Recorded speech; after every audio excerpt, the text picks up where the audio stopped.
Right. So, according to John Walsher, he said that there is nothing that this is him saying now. This is me quoting what he said.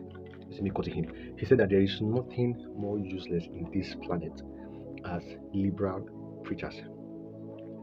So he said again that there is nothing to him more useless than liberal preachers, and I just happen to agree with that statement of his.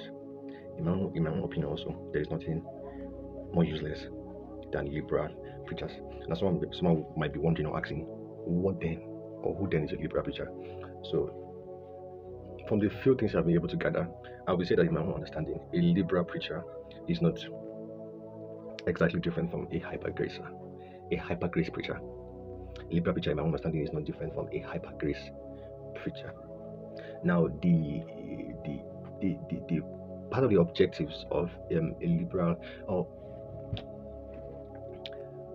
I think what I think liberal preachers actually try to preach a gospel that is not actually found in the scripture. They try to present the message of the God of Christ that is not exactly found in the scriptures. So they say things like, again, in my understanding, I see them as this set of people that believe that it doesn't. So at the moment you come into Christ, it doesn't matter what you do, so long as you're not hurting people. It doesn't matter what else you do, so long as you are not hurting people. So they try to push a narrative that does not really have its bearing or roots in the scriptures. And so this kind of narrative actually sits well with the society because it just gives people this sense of ownership to say that it is my life, so I get to live it how I wish to, irrespective of whether or not I have come into Christ or I've allowed Christ come into me. And this thing is not true.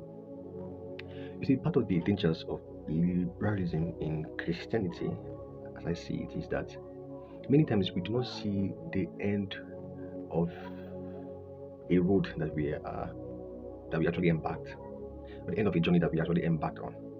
So that when God comes and puts certain restrictions in your life, it is mostly for our benefit. So that, for example, when God comes now and says that the only time I'm permitted to have sex is when I'm married. This thing, as much as it is, this thing, yeah, this little instruction now, many a times is for my own benefit, because He has seen that the moment I begin to, endure these practices, there will usually be destruction at the end.